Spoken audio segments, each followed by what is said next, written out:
I thought I'd have to rush this video to get out before Being a Dick was next updated, but then I remembered Dr. Pincake's development cycle. Damn, my grandkids are probably going to play episode 11 on its release. Yeah, so I'm good. Hello my fellow degenerates, my name is Billy and welcome to the AVN Challenge review of Being a Dick, episodes 5 through 10. Now this review is going to be a little bit different from my usual ones as it will be a bit shorter since the bulk of it was already discussed in my first review. And this will just be an update in regards to the improvements and the changes. So if you haven't played season 1 of Being a Dick or at least watched my first review of the game, I would recommend doing those first, however I'll still try to avoid spoilers. So again, the game was created by Dr. Pincake and is available on Steam and Patreon, with season 3 updates only available through his Patreon. So, how does the story change in season 2? Well, Hell Week is over and it's time to start getting serious about education. Yeah, not really. This is where I believe the story starts to really take off though. The small plots that we saw coming in with the other characters are now beginning to take a front seat, and it's no longer about being accepted into the Dicks. This isn't the forefront of the game anymore. Instead, we start to take a look at the other characters, we start seeing the branching paths that was taken in the previous season start to take effect now, even to the point where something that we chose in season 1 has now an impact on the events in season 3. I was going to discuss some more of the characters with this, but I don't think it would be too relevant. However, I will mention though that we do have another character pop up from the MC's past in season 3, and I'm not sure whether I like this or not. Despite what the path the MC is on, or how you choose to respond to this character, it still seems that the MC is kind of locked into a feeling a particular way about them. But again, this is season 3 and being only 2 episodes in, it could change.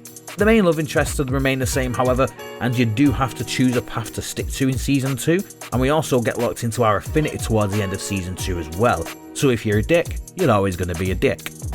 But what about the visuals? I mentioned in season 1 that they are good but no longer up there with the best. But DPC keeps up with his fellow developers and keeps improving.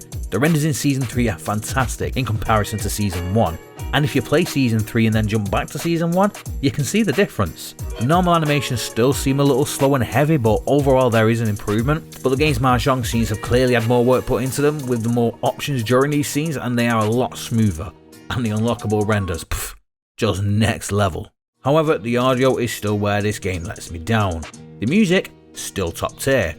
But the lack of sound effects again really drags it down in this department, but we're now at that point in the game where we know it isn't really going to change. DPC has chosen to go this path with the game, and it wouldn't make too much sense now to significantly change something like adding sound effects at this point. It'll just make season 1 seem even better than it already is.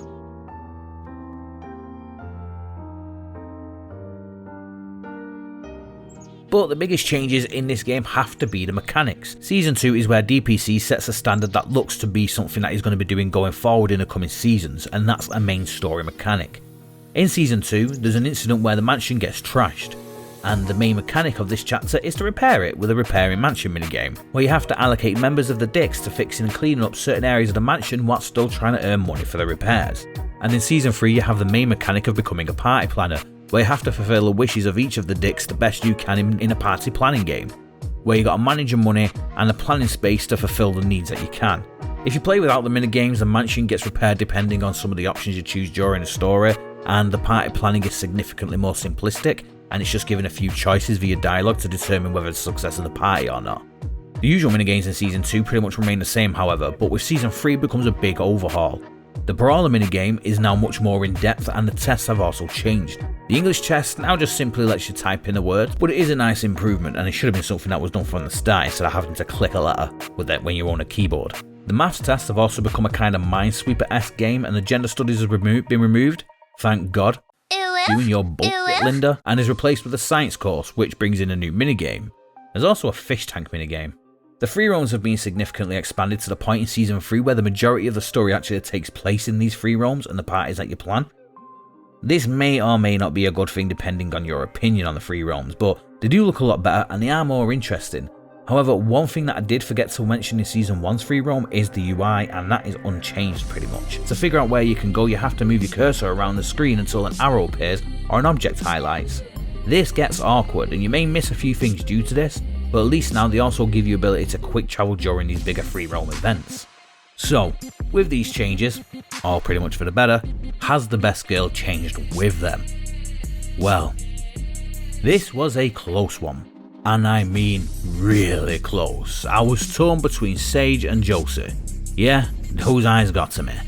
But in the end, there can only be one best girl. And I'm not sorry to say that. Sage remains the best girl.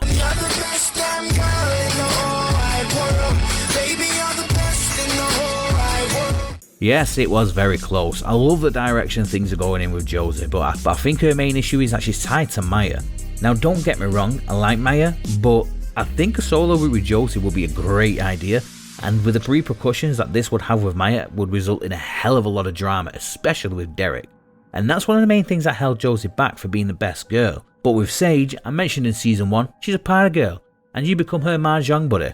However, feelings begin to develop as she starts to open up and trust you, and the more you learn about her, the deeper she becomes. Don't get me wrong, she's still a little nympho and all, but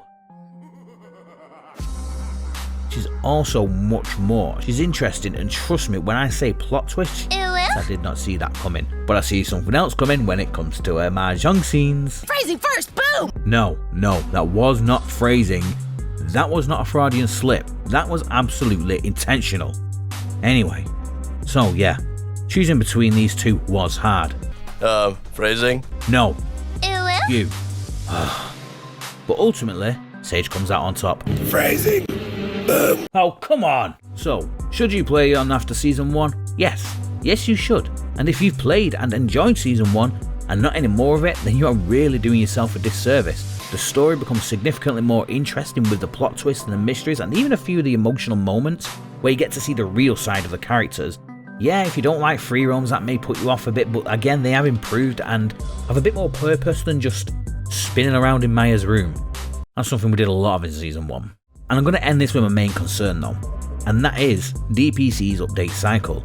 It's usually a year between these updates, and I know he does it all on his own, and don't get me wrong, that is impressive, but I also feel it's slightly unnecessary. I know he probably doesn't want to compromise on his vision, but 4 years between seasons that are only 4 episodes is a lot.